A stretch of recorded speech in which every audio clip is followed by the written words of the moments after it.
From the private correspondences of the Duchess of Blackwood discovered within the archives of the Blackwood estate, a story emerges not of a fairy tale rescue, but of a fortress built stone by silent stone.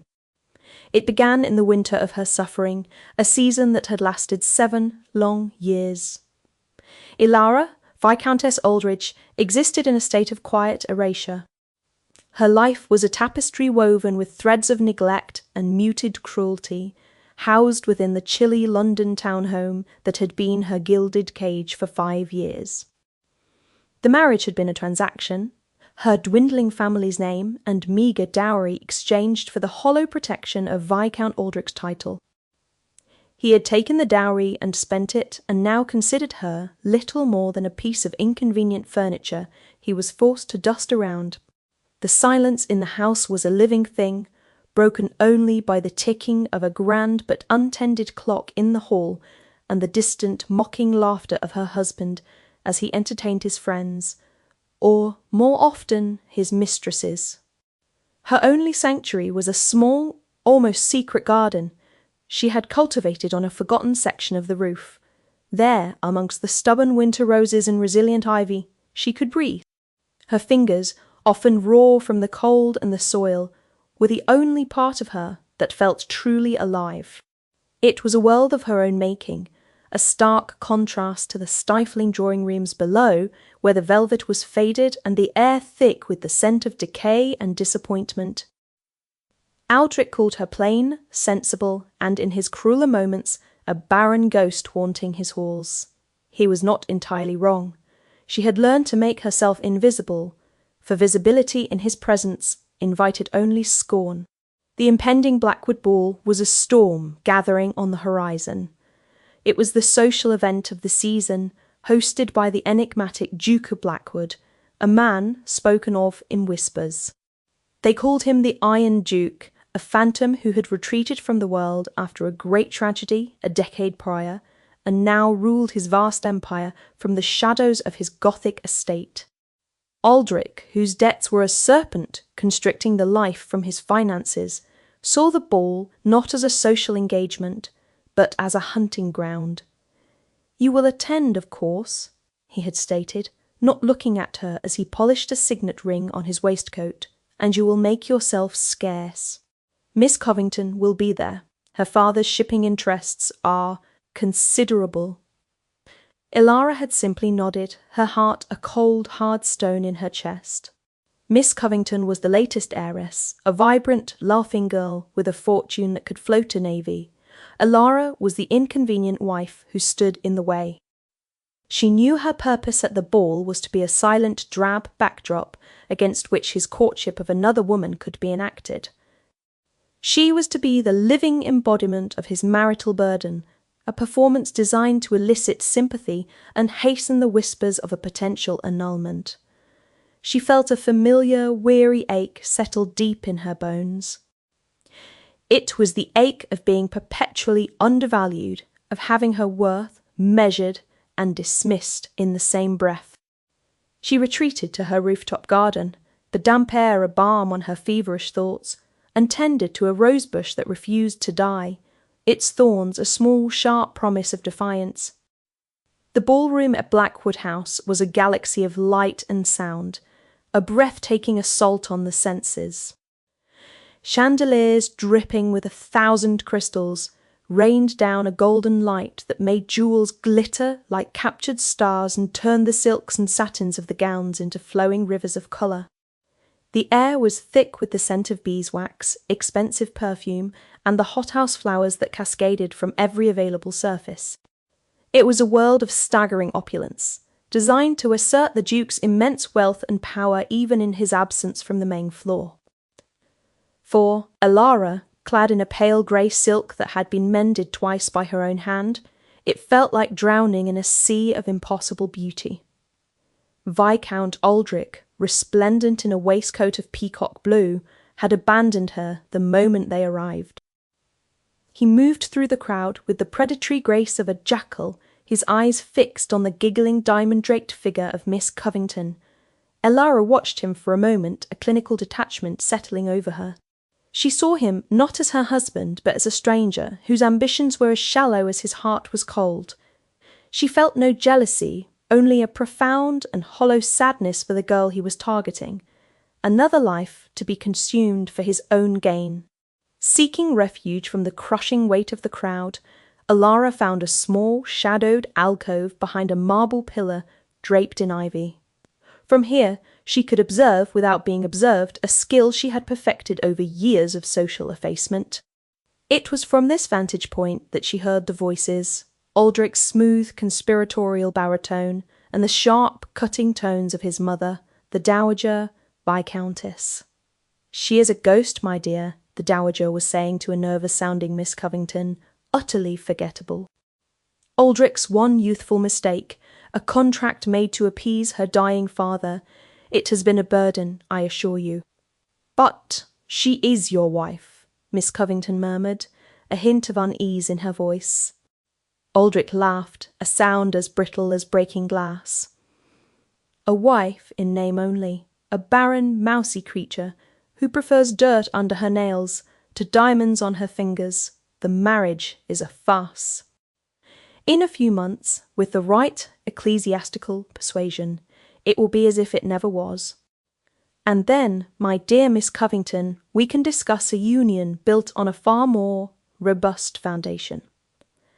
The words struck Alara with the force of a physical blow.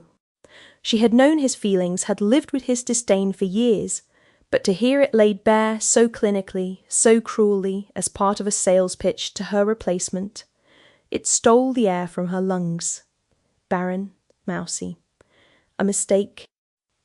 Each word was a nail hammered into the coffin of her quiet dignity. A hot, shameful flush crept up her neck, and for a terrifying second she thought she might faint or be sick. The glittering ballroom seemed to tilt, the music warping into a discordant shriek, but then something inside her shifted. A core of cold, hard resolve formed where the pain had been. She would not give them the satisfaction of a scene. She would not crumble. Straightening her spine, she stepped out from behind the pillar. Her movement was silent, but it caught their attention. The trio fell quiet, their faces a tableau of shock and fleeting guilt. Aldrich's eyes widened, a flicker of panic in their depths before it was replaced by a sneer. He had been caught, and his only defence was more cruelty. Ilara's gaze met his. She did not speak. She did not weep. She simply looked at him, her expression a blank canvas onto which he could project all his own ugliness. She held his gaze for a long, silent moment, letting the weight of his betrayal hang in the air between them. Then, with a composure that felt as if it were forged in ice, she gave a slow, deliberate inclination of her head. It was not a bow of submission, but a gesture of final, regal dismissal. She turned her back on him, on his mother, on the trembling heiress, and walked away.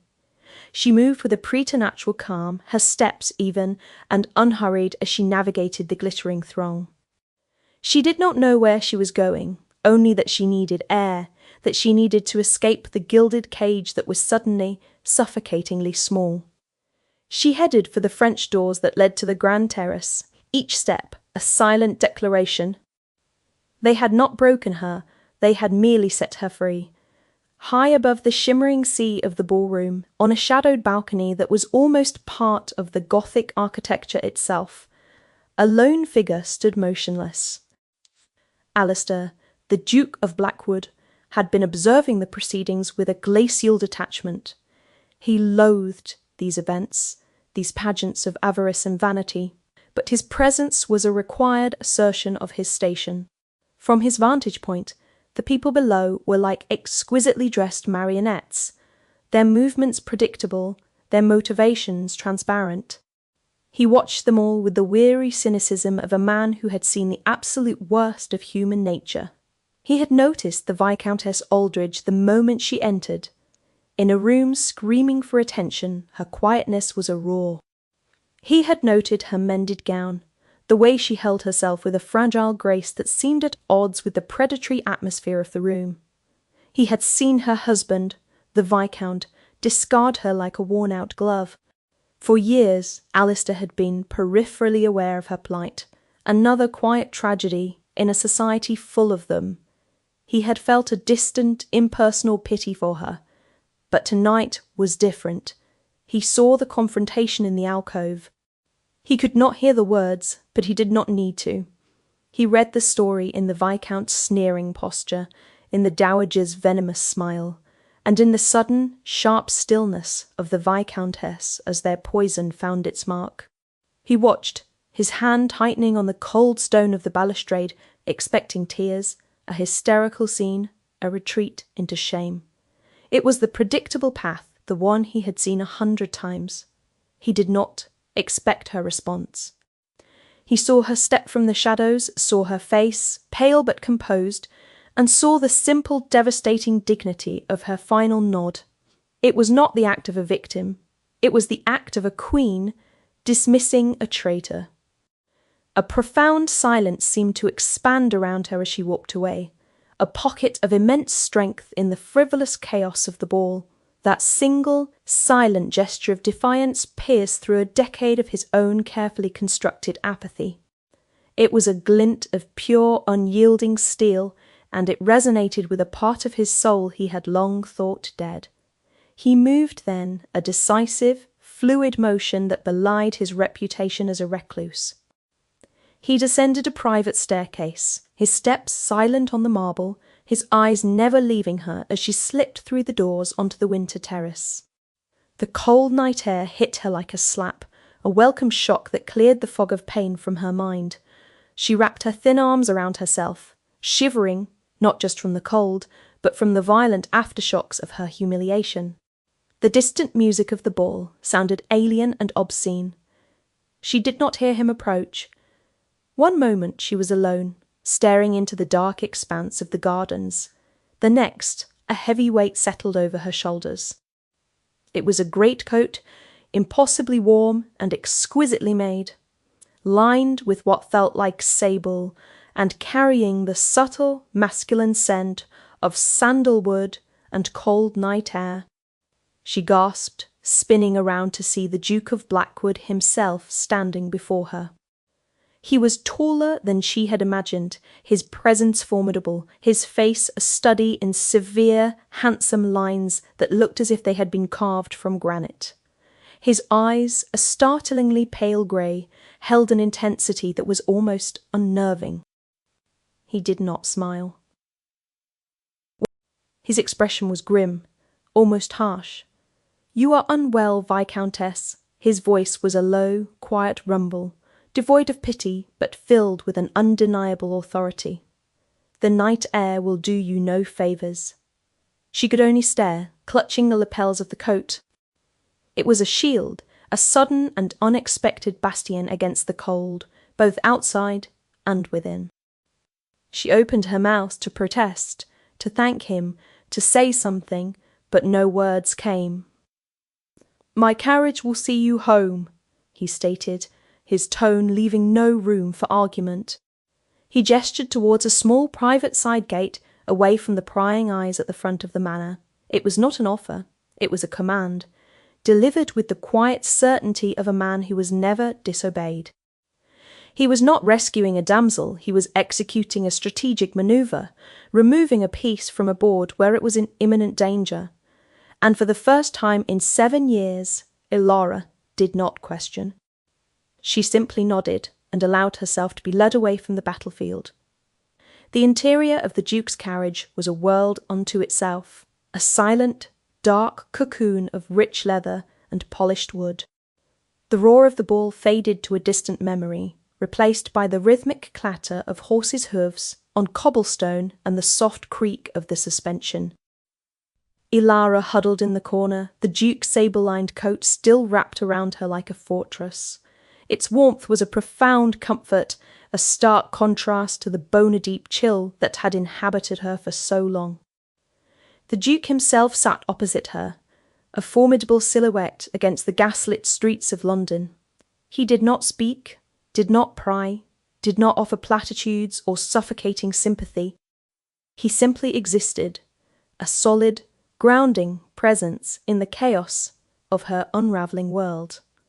His silence was a gift, granting her the space to piece together the shattered fragments of her composure. She had expected to be delivered to the cold, empty town home she shared with Aldrich, to face the aftermath of her public defiance alone. But as the carriage rolled on, she realised they had passed the turn to her street. A flicker of alarm went through her. She looked at the Duke, a question in her eyes. He met her gaze, his own expression unreadable in the shifting shadows. "You require sanctuary, not a prison," he said, his voice low and even. It was a simple statement of fact. The carriage passed through a set of high wrought-iron gates and came to a stop before a small, elegant dower house, nestled within a secluded corner of the Duke's vast London estate. A light glowed in the mullioned windows, a welcoming beacon in the night. Before she could process the change, the carriage door was opened and the Duke was helping her alight. He led her to the door, which opened to reveal a woman of stern but not unkind demeanour, her silver hair pulled into a severe bun. This was Mistress Gable, the Duke's housekeeper, a figure as legendary in society whispers as the Duke himself. "Mistress Gable," the Duke said, his tone clipped, "the Viscountess will be our guest. See that she has everything she needs." The housekeeper's gaze swept over Alara, taking in the borrowed coat and the pale, strained face. There was no surprise, no judgment in her eyes, only a quiet, efficient acceptance. "Of course, Your Grace," she replied, her voice crisp. "This way, my lady." Over the next few days, the dower house became her haven. A fire was always lit in the hearth. Meals appeared on silent feet, and the quiet was broken only by the ticking of a mantel clock and the rustle of turning pages. The Duke kept his distance, but his presence was felt in a series of small, observant acts of kindness. A collection of books on horticulture appeared on her side table. A soft cashmere shawl was draped over her favourite reading chair. One afternoon, after she had spent time in the small walled garden behind the house, she found a pot of expensive, soothing balm on her vanity, a silent acknowledgment of her soil-chapped hands. These were not the grand gestures of a suitor, but the thoughtful provisions of a man who saw not what she was, but who she was. He began to visit in the evenings, for a short while. He would sit in the chair opposite hers by the fire, sometimes in silence, sometimes speaking of innocuous things, the weather, a passage in a book, the history of the estate. He never once mentioned the ball or her husband. He was building a bridge of trust, one quiet moment at a time. In his steady, undemanding presence, Alara felt a part of herself she thought long dead begin to stir. She started to speak, her voice hesitant at first, then gaining strength as she found he was a keen and patient listener. One evening, emboldened by the firelight and a sense of safety she had not felt in years, she told him about the past.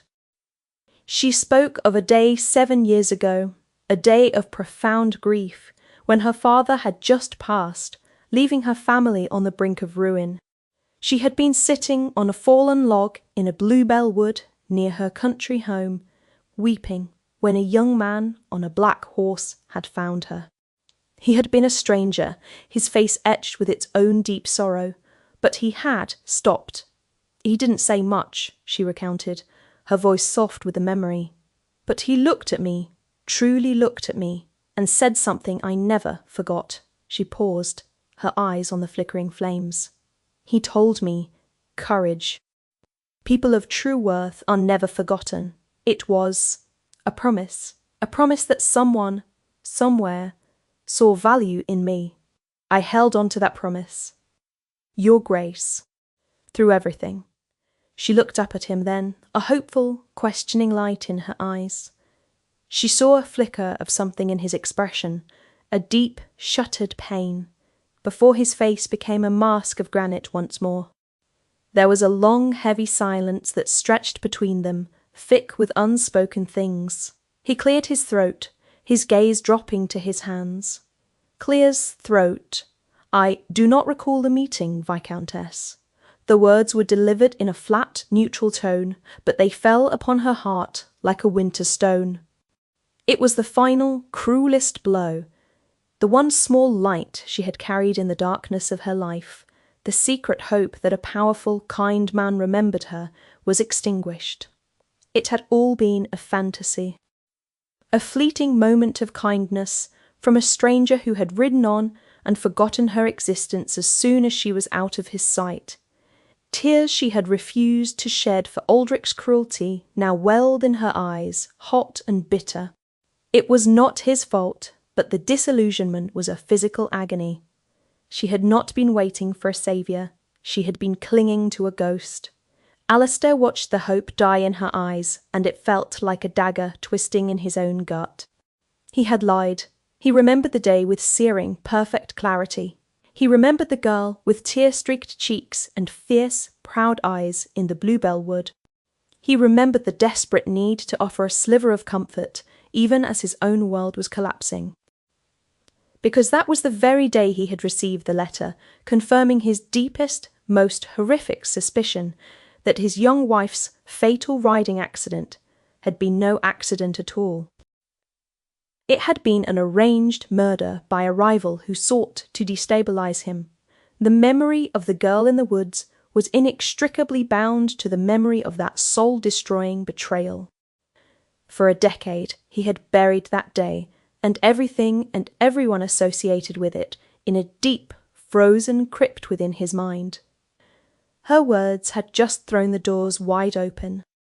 To admit he remembered would be to exhume monster he was not yet ready to face, but seeing the devastation his denial caused her, he knew his emotional cowardice had a price, and she was the one paying it. The silence in the dower house grew heavier in the days that followed. Ilara retreated into herself, the warmth of the sanctuary now feeling like a beautifully appointed prison. The Duke's denial had shattered the last of her illusions. If she were to survive, it could not be on the strength of a forgotten promise or the charity of a reclusive nobleman. The strength had to come from within. She spent hours in the walled garden, her hands plunged into the cold earth, finding a strange solace in the cycle of decay and rebirth. She was a fallow field, waiting for a spring she would have to cultivate herself. Alistair, meanwhile, was at war with his own ghosts. Her story had breached the walls of his grief, forcing him to confront the trauma he had so long suppressed. The memory of his first wife, Isabel, was a sacred wound, one he had protected with a shell of ice and isolation. To speak of that time was to risk shattering completely. Yet the image of Ilara's devastated face haunted him more than the shadows of his past. He had inflicted a fresh wound on a woman who had already endured so much, all to protect himself. It was an act of profound selfishness, and the realization shamed him to his core. He began to move, not with quiet care, but with the cold, strategic fury for which he was known in the world of finance and politics. He dispatched his agents, men who moved in the shadows of London's underbelly and the hallowed halls of its banks. They gathered information, purchased debts, and collected whispers. He was not merely planning to protect Ilara, he was planning to utterly and irrevocably dismantle the life of the man who had hurt her. It was the only language his rage understood. One afternoon, the fragile peace of the dower house was shattered by a commotion at the gate. Aldrich, his face florid with drink and fury, had arrived. He shoved past a footman, storming towards the house, his voice a bellow of righteous indignation. "Where is she? Where is my wife? That meddling Duke has abducted her." "I'll have her," declared Mad, confined for her hysteria. Ilara heard him coming, and her blood ran cold. She stood in the centre of the drawing-room, her hands clenched at her sides, preparing for the onslaught. He burst through the door, his eyes wild. "There you are! You will come home now, madam. Your little fit of pique is over." "I will not," she said, her voice trembling but firm. It was the first time she had ever directly defied him. He took a step towards her, his hand raised. "You dare!" "That is far enough, Viscount." The voice came from the doorway behind him.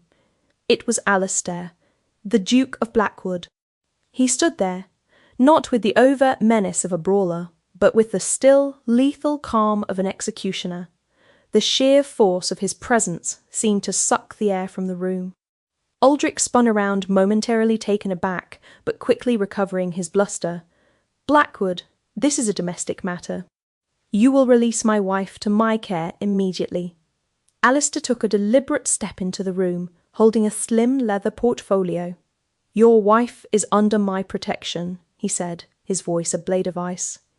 "And you, my lord, are no longer in a position to make demands of anyone." They were promissory notes, mortgage deeds, gambling markers, each one bearing Aldrich's desperate signature. "As of this morning," the Duke continued in that same chillingly calm tone, "I am the sole owner of all your debts. I own the note on your crumbling country estate, the lease on your London home, and the markers you signed at every gaming hell from here to Newmarket. You are, to put it plainly, ruined." Aldrich stared at the papers, his face draining of all colour. He looked from the documents to the Duke's implacable face, comprehension dawning in his eyes. He was trapped, utterly and completely. "You will not touch her," Alistair commanded, his voice dropping to a near whisper that was more terrifying than any shout. "You will not speak her name!" "You will grant her the annulment you so desperately wanted, on grounds of your own documented cruelty and impotence. You will sign the papers my solicitor delivers tomorrow.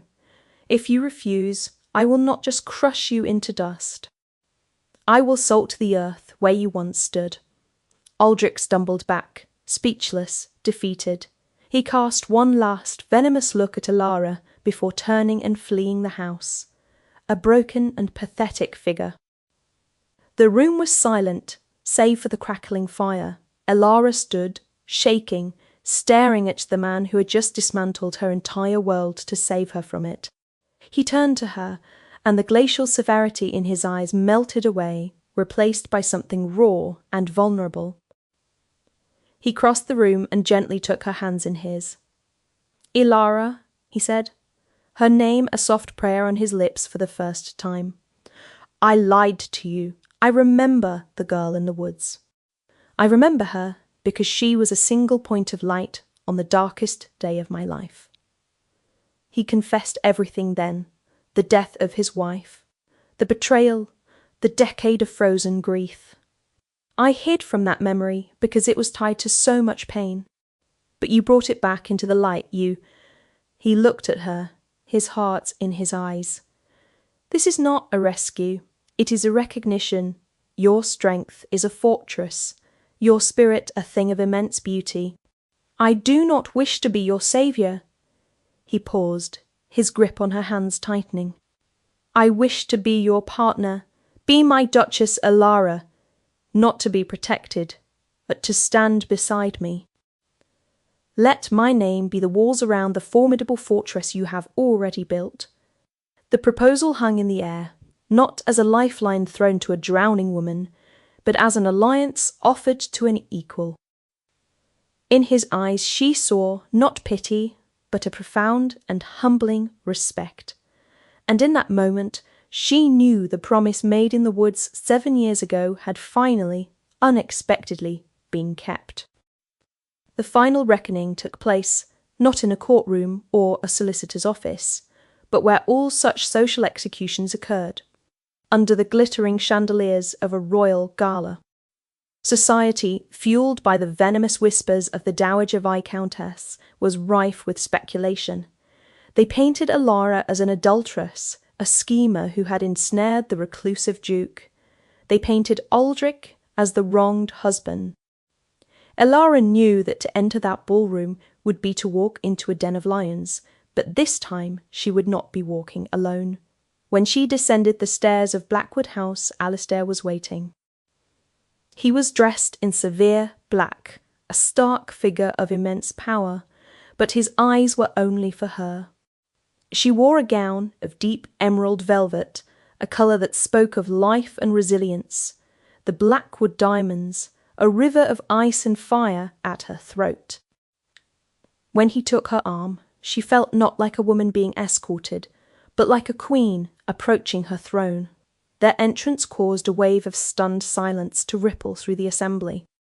The sight of the legendary Iron Duke, in public, with the supposedly disgraced Viscountess Aldridge on his arm, was a shock that momentarily halted every conversation.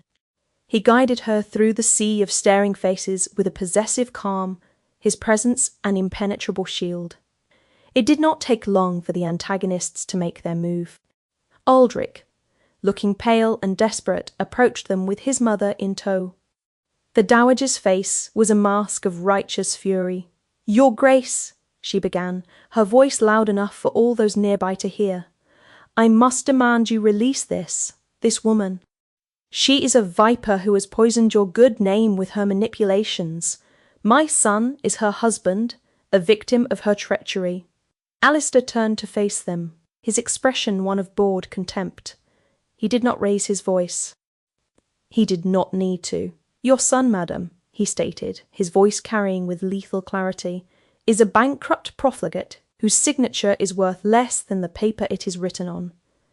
He gestured to a portly man standing nearby, Lord Ashworth, Aldrich's primary financial backer, Lord Ashworth. "I believe you were under the impression that the Aldridge estate was still a viable collateral. As the new owner of that estate and every other asset formerly belonging to the Viscount, I can assure you it is not." He produced a single, folded document from his coat and handed it to the stunned lord. Ashworth's face turned a mottled shade of grey as he read it. The public humiliation was absolute. Aldrich's last line of credit, his last vestige of social standing, evaporated before the eyes of the entire ton. The dowager let out a small, strangled gasp, her hand flying to her chest. "Furthermore," the Duke announced, his voice ringing with authority as he turned to the wider audience, "allow me to quell the ridiculous rumours you have all been so eagerly consuming.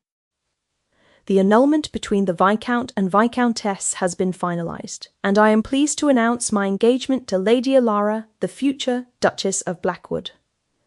A collective gasp went through the room. It was a checkmate, a public, undeniable, and devastatingly final move that destroyed Aldrich's narrative and elevated Alara to the highest echelons of the aristocracy. Aldrich stared at them, his face a mess of disbelief and impotent rage. "You," he stammered, pointing a trembling finger at Alara, "you planned this. This was your revenge." Alara met his gaze, and for the first time he saw not the timid, silent woman he had married, but the formidable duchess she was about to become. Her voice, when she spoke, was quiet, yet it cut through the silence with the precision of a surgeon's scalpel. "You mistake calculation for consequence, my lord," she said, her tone cool and articulate. "One is a choice. The other is an inevitability you authored yourself with every cruelty, every slight, every moment of neglect." She took a small step forward, her chin high. "I did not plan this. I simply chose not to be your final chapter. You are a footnote in your own story. I, however, am just beginning mine." She turned her back on him then, a final perfect echo of her dignified dismissal at the ball. With her hand resting securely on Alistair's arm, she allowed him to lead her away, leaving the smouldering ruins of Aldrich's life behind them without a backward glance. The social execution was complete. They did not stay at the gala. The point had been made, the victory secured. They walked from the oppressive heat and suffocating perfume of the ballroom into the cool, clean air of the London night. In the silent sanctuary of the carriage, the immense tension of the evening finally broke. The adrenaline faded, leaving behind a profound sense of peace and finality. Alara looked at Alistair, the man who had seen her, valued her, and fought for her not with swords but with ledgers and legal documents, the far more effective weapons of their world. He was watching her, his stern features softened in the dim light, his pale eyes filled with an emotion so deep it was startling.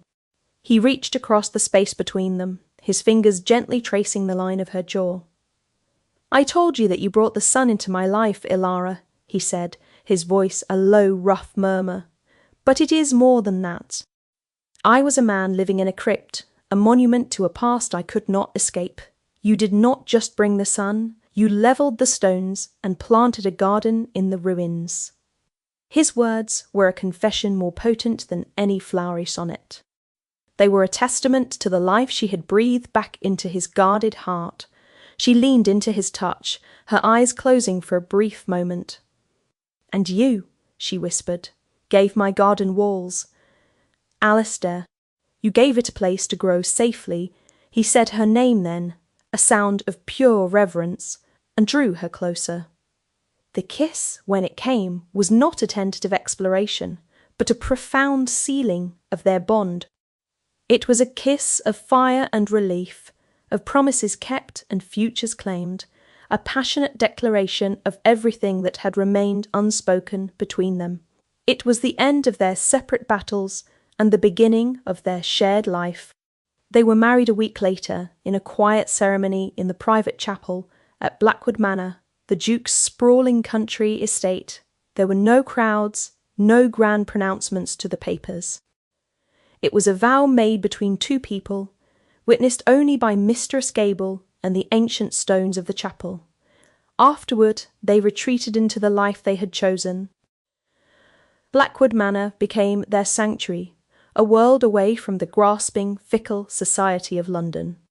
A year later, the transformation was breathtaking. Ilara, now the Duchess of Blackwood, had taken on the restoration of the estate's famously neglected gardens. For a decade they had been left to ruin, a reflection of the Duke's own untended grief. Under her care they bloomed with a riotous, magnificent life.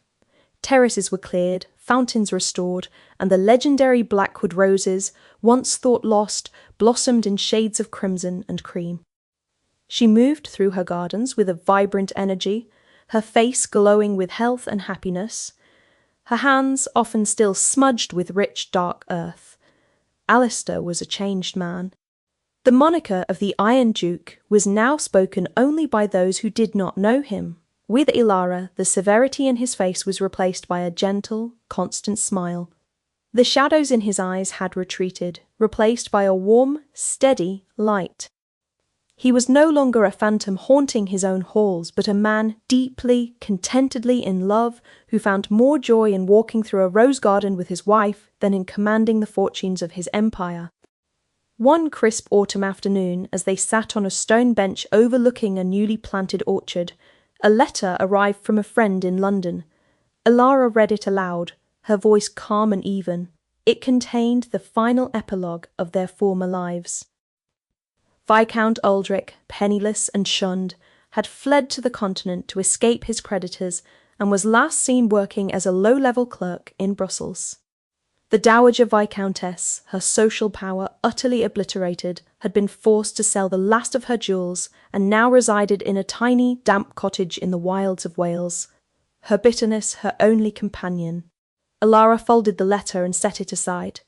There was no triumph in her expression, no vindictive pleasure. There was only a quiet sense of closure.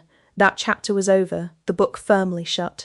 She looked at her husband, at the strong, gentle hand that now rested over hers, and a feeling of profound peace settled over her. He had not been the saviour she had imagined as a girl, the one from a half-remembered promise. He was something far better. He was her partner, her ally, her friend. They had met in the winter of their own making, and had, together, cultivated a life of everlasting spring.